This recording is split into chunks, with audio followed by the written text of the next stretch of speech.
Dear Lady Lucas, it was so good of you to call, and at such an unhappy time as this. I only wish to convey my condolences. Your poor mother must be prostrate with grief. She is, madam, and it is for that reason she is too ill to see anyone outside the immediate family circle. I'm sure you will understand. I understand perfectly. What disgrace. What humiliation. Convey my condolences to your mother, dear child, and assure her that no one shall hear of this deplorable scandal from my lips. That Lady Lucas is a spiteful, ill-natured woman. She's only come, I'm sure, to triumph over me in my misery. The visit could have been kindly meant, dear sister. I'm certain Jane will protect you from her. And now here's Mr. Bennet gone away. And I know he will fight Mr. Wickham whenever he meets him. Then he will be killed. And what will become of us all? The Collinses will turn us all out before he's cold in his grave. And if you are not kind to his brother, I do not know what we shall do. Come, sister, you take too somber a view of the whole affair. I shall go to London first thing tomorrow and help Mr. Bennet in any way I am able. Oh, my dear brother. And now do, when you get to town, find them out. And if they are not already married, make them marry. And above all things, keep Mr. Bennet from fighting. Tell him what a dreadful state I'm in. Such tremblings, such flutterings all over me. Spasms in my side. Oh, dear sister, do try to rest a little now. And tell my little Lydia not to give any directions about her wedding clothes till she's seen me. For she does not know which is the best warehouse is. Here is a letter which has just arrived, addressed to my father. Or perhaps it contains something to cheer us. Open it, I pray. It may concern us all. It is from Mr. Collins. And sit down and read it, niece. My dear sir, I feel myself called upon to condole with you on the grievous affliction you are now suffering under. The death of your daughter would have been a blessing in comparison with this. How dare he? My little Lydia's an angel. For who, as Lady Catherine de Bourgh herself condescendingly says, will connect themselves with such a family? Ah, there. And this consideration leads me, moreover, to reflect with augmented satisfaction on a certain event when I visited Longbourn. What? For had it been otherwise, I must have been involved in your sorrow and disgrace. Let me advise you then, my dear sir, to throw off your unworthy child from your affection forever and leave her to reap the fruits of her own heinous offense. This is the man who is to turn us all out of Longbourn. Isn't he a clergyman, too? I like his notion of Christian forgiveness. Whichever way I look, I can see nothing but humiliation and disgrace. Oh, thoughtless Lydia. I'd be a fool if I married her with a farthing less than £10,000. She's no beauty, connections, or wit. In fact, she's quite the silliest girl I ever met.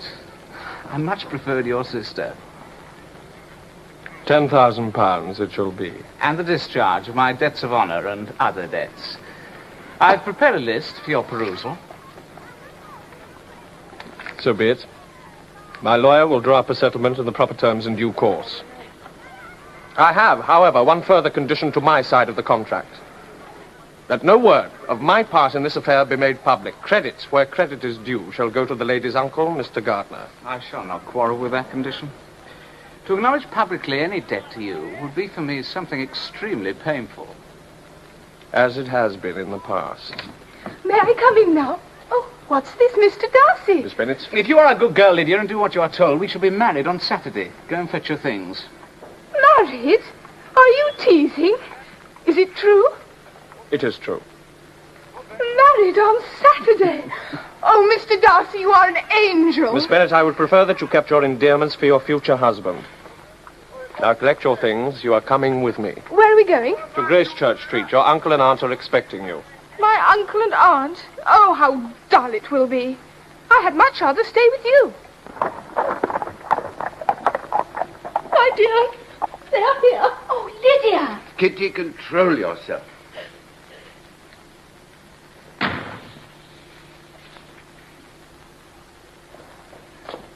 Well, Mamma, and what do you think of my husband?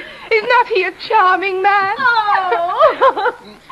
I'm sure my sisters must all envy me. I only hope they have half my good fortune. Oh, Papa, they must all go to Brighton. That is the place to get husbands. What a shame it is, Mamma, we did not all go. Very true, my dear. And if I had had my way, we should. Oh, but my dear Lydia, I do not at all like Wickham's regiment going such a long way off. Oh, there is nothing in that. You must all come up and see us. We shall be at Newcastle all through the winter. Oh, Papa, you hear what Lydia says? Let us all go to Newcastle, I beg you. You go to Newcastle? I wouldn't trust you further than Meryton for £50. No, Kitty. And no officer is to set foot in this house again. Balls are absolutely prohibited. Unless you dance with one of your sisters, and you are not to stir out of doors till you can prove that you have spent 10 minutes of every day in a rational manner. Oh, Papa! How could you be so cruel?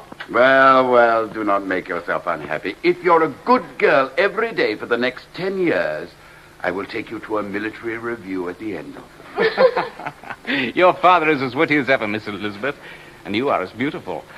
We were always good friends, were we not? And now we shall be better. Friends is beside the point, Mr. Wickham. But we cannot avoid being brother and sister. Mamma, do the people hereabouts know that I am married today? I was so afraid they might not. And we overtook Lady Lucas in her carriage, and I was determined that she should know it. And so I let down the side glass next to her and just rested my hand upon the window frame so that she might see the ring. And then I bowed and smiled like anything. My love, you did quite right. It is time that Lady Lucas learned that she cannot set herself above us any longer. Oh, my love, married at 16. Charlotte Lucas had to wait until 27, and then only to get Mr. Collins at the end of it. We were married, you know, at St. Clement's. My uncle and aunt and I were to go there together, and the others were to meet us at the church. Well, just as the carriage came to the door, my uncle was called away upon business to that horrid lawyer about the settlement. Well, I was so frightened, for my uncle was to give me away, and if we were beyond the hour, we could not be married all day. But luckily he came back in 10 minutes' time. But the wedding need not have been put off, for Mr. Darcy would have done just as well. Mr. Darcy? Oh, yes, he was to come there with Wickham, you know. Oh, but gracious me, I quite forgot I ought not to have said a word about it. Oh, I promised them so faithfully. What will Wickham say? It was to be such a secret. Lydia, you have told me half, so you must tell me all. Oh, well, I don't suppose it matters much anyway. It was Mr. Darcy who arranged it all. It was he who found us. He gave me my marriage settlement, and he purchased Wickham's commission in his new regiment. Oh, Lizzie, it is a much better regiment than the Loamshire. It's cavalry, you know. I shall never look at the infantry again in my life. Mr. Darcy is a real gentleman, Lizzie. I cannot imagine why you always speak so ill of him. Mr. Bingley, we are all delighted to have you back in our neighborhood. Thank you, ma'am. I began to be afraid that you would never come back again. Oh, people did say that you meant to quit the place entirely. This time I do not intend to run away so easily as I did last autumn. I'm so glad. Mr.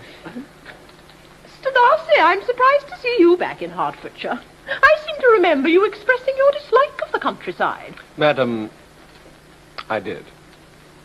Is your sister still at Pemberley, Mr. Darcy? Yes, she will remain there until Christmas. I suppose you have heard that Liz's sister is married. They've gone down to Newcastle. A place quite northward, it seems. Mr. Wickham's regiment is there. For I suppose you have heard of his leaving the Loamshire and being gone into the cavalry. Thank heaven he has some friends, though perhaps not so many as he deserves. I'm certain, madam, that the friends he has are the friends he deserves. No, my sisters are staying in London for the present. You know, Miss Bennet, the months that have passed since last I saw you have made you, if such a thing were possible, more beautiful than ever. I'm truly happy to see you back in Hertfordshire. Do I dare to hope, then, that my absence was noticed? Was regretted by you? Oh, yes. Last winter was the longest I have ever spent. Oh, but you must have had dancing and diversions in plenty to occupy you. That is true. But what is the use of dancing and diversions if the person... Well, in the absence... Oh, forgive me. I'm betraying more of my feelings than I ought. And I had imagined that you were indifferent to me. Dearest Miss Bennet. Mr. Bingley, when you have killed all your own birds, I beg you will come and shoot as many as you please on Mr. Bennet's manor. I'm sure he'll be happy to save the best of the coveys for you. Yes, I'm much obliged to you, madam. Oh, dearest Miss Bennet, I'm most desirous of acquainting you with what is in my heart. Jane, Jane, can it be? Yes, Lizzie. Yes. I'm the happiest creature in the world. But 'tis too much, by far too much. I do not deserve it. Oh, why is not everybody as happy? Jane, I'm so delighted. You of all creatures deserve it. Oh, how shall I bear so much happiness? Dearest Jane, you will bear it very well because it is rationally founded. Oh, Lizzie, if I could but see you as happy, if there was such another man for you. Let me shift for myself. And perhaps, if I have very good luck, I may meet another Mr. Collins.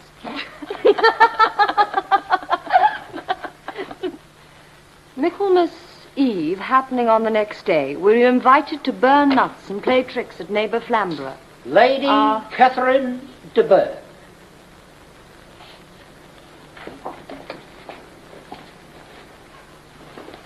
You do us honour, madam. I hope you are well, Miss Bennet. This lady, I suppose, is your mother. And that, I suppose, is one of your sisters. Yes, madam. She's my youngest girl but one.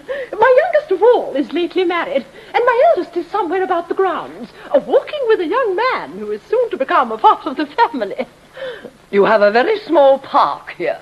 Oh, it is nothing in comparison with Rosings, my lady, I dare say. But I can assure you it is much larger than Sir William Lucas's. This must be the most inconvenient sitting room for the evening in summer. The windows are full west. Your ladyship is quite right. But then, of course, we never sit here after dinner. Would your ladyship partake of some refreshment? I thank you, no. Miss Bennet, there seemed to be a prettyish kind of a little wilderness on one side of your lawn. I should be glad to take a turn in it if you would favour me with your company. Go, my dear. Show her ladyship about the different walks. Yes, ma'am, I will go directly. I think she will be pleased with the hermitage. You can be at no loss, Miss Bennet, to understand the reasons for my journey hither. Your own heart, your own conscience must tell you why I am come. Indeed, you are mistaken, madam. I have not been able to account for the honour of seeing you here. Miss Bennet, a report of the most alarming nature reached me 2 days ago. I was told that you, Miss Bennet, are shortly to be united to my nephew. My own nephew, Mr. Darcy. Though I know it must be a scandalous falsehood, though I would not injure him so much as to suppose the truth of it possible, I instantly resolved on setting off for this place to make my sentiments known to you. If you believed it impossible to be true, I wonder you took the trouble of coming so far. What could your ladyship propose by it? At once to insist on having such a report universally contradicted. Your coming to Longbourn to see me and my family will be rather a confirmation of it, if indeed such a report is in existence. If? Do you then pretend to be ignorant of it? Has it not been industriously circulated by yourselves? Do you not know such a report is spread abroad? I have never heard that it was. This is not to be borne. Miss Bennet, I insist on being satisfied. Has he, my nephew, made you an offer of marriage? Your ladyship has declared it to be impossible. It ought to be so. It must be so while he retains the use of his reason. But your arts and allurements may, in a moment of infatuation, have made him forget what he owes to himself and to all his family. You may have drawn him on. If I had, I should be the last person to confess it. Miss Bennet, do you know who I am? I have not been accustomed to such language as this. I'm almost the nearest relation he has in the world, and I'm entitled to know all his dearest concerns. But you are not entitled to know mine, nor will any such behavior as this ever induce me to be explicit. Let me be rightly understood. This match to which you have the presumption to aspire can never take place, no. Never. Mr. Darcy is engaged to my daughter. Now, what have you to say? Only this, that if it is so, you can have no reason to suppose he will make an offer to me. My daughter and my nephew are formed for each other. They are descended on the maternal side from the same noble line, and on the father's from respectable, honourable, and ancient, though untitled families. Their fortune on both sides is splendid. And what is to divide them? The upstart pretensions of a young woman without family connections or fortune? Is this to be endured? It must not. It shall not be. If you were sensible of your own good, you would not wish to quit the sphere in which you had been brought up. In marrying your nephew, I should not consider myself as quitting that sphere. He is a gentleman. I am a gentleman's daughter. So far, we are equal. True, you are a gentleman's daughter. But who was your mother? Who were your uncles and aunts? Do not imagine I'm ignorant of their connection. Whatever my connections may be, if your nephew does not object to them, they can be nothing to you. Not so hasty, if you please. I have by no means done. I am no stranger to the particulars of your youngest sister's infamous elopement. I know it all. And that the young man's marrying her was a patched-up business at the expense of your uncle and father. And is such a girl to be my nephew's sister? Heaven and earth, of what are you thinking? Are the shades of Pemberley to be thus polluted? You can now have nothing further to say. You have insulted me in every possible method. I must beg to return to the house. You have no regard, then, for my nephew's honor and credit. Lady Catherine, I had nothing further to say. You are resolved to have him? I have said no such thing. I am only resolved to act in that manner which will, in my own opinion, constitute my happiness without reference to you or anybody so wholly unconnected with me. I take no leave of you. I send no compliments to your mother. You've deserved no such attention. I am most seriously displeased. Such long time, William. Now do hurry up this time. Always Ah, that's much better, yes. Now then, I'm so pleased, Mrs. Bennet, that you made the acquaintance of Lady Catherine. You do not find her excessively gracious? Such manners, such breeding. Lady Catherine did not take leave of me, Sir William. I do not call that breeding. Mamma, please. No matter what some people may say, in my opinion, manners in Hertfordshire are far superior to those in town. If you will excuse me, Mamma. If my aunt has been neglectful of you, ma'am, I'm sorry. I trust I may be excused to apologize to Miss Elizabeth. That was exceeding generous of Mr. Darcy. No generosity can make amendment for Lady Catherine. Miss Elizabeth, I must seek to apologize for my aunt. It is I who should be apologizing to you, Mr. Darcy. For not thanking you sooner for your kindness to my sister. Or were it known to the rest of the family, If you will thank me, let it be for yourself alone. Your family owe me nothing. I thought only of you.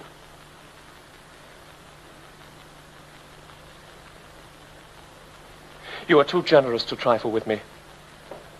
If your feelings are still what they were last summer, tell me so at once. My affections and wishes are unchanged. But one word from you will silence me on the subject for good.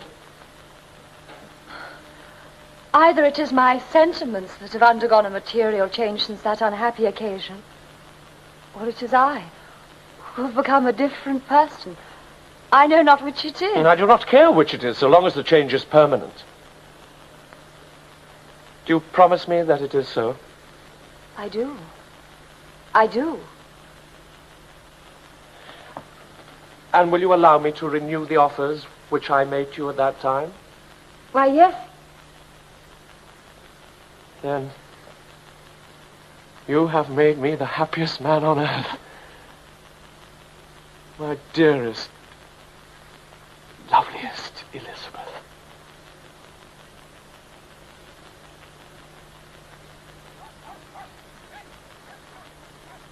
Lizzie, are you out of your senses? Have you not always hated him? Have you any objection other than your belief in my indifference? I know your disposition, Lizzie. I know you can never be happy unless you respect your husband. Father, I love him. You do not know what he really is. Well, he seems to have tamed you. But don't let him make you too serious. Tease him a little from time to time. My dearest, I cannot sleep. I can think of nothing else. Good gracious, Lord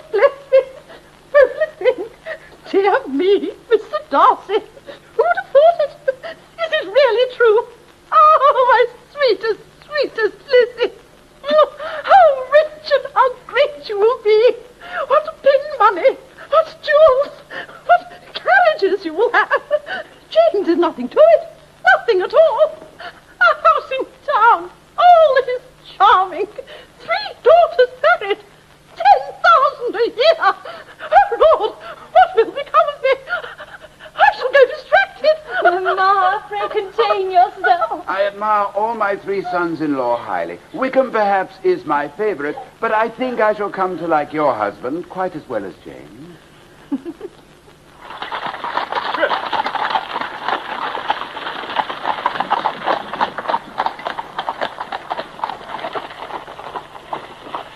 If only you would account for having fallen in love with me in the first place. I can comprehend you going along charmingly once you had made a beginning. But what could have set you off? I cannot fix on the hour or the look or the words. It was too long ago. I was in the middle before I knew that I had begun. My beauty you had early withstood. And as for my manners... Now, be sincere. Did you admire me for my impertinence? For the liveliness of your mind, I did. You may as well call it impertinence at once. It was very little less. You were disgusted with the women who were always speaking and looking and thinking for your approbation alone. I roused and interested you because I was unlike them. There. I've saved you the trouble of accounting. I begin to think it perfectly reasonable. To be sure, you knew no actual good of me, but nobody thinks of that when they fall in love. Lady Catherine's endeavours to separate us were the means of removing all my doubts. I knew enough of your disposition to be certain that had you been irrevocably, absolutely decided against me, you would have acknowledged it to Lady Catherine frankly and openly. Lady Catherine has been of infinite use. Which ought to make her very happy, as she loves to be of use. Now, it is my turn to interrogate you. Will you tell me how long you have loved me? It has been coming on so gradually that I hardly know when it began. But I believe I misdated from my first seeing your beautiful grounds at Pemberley.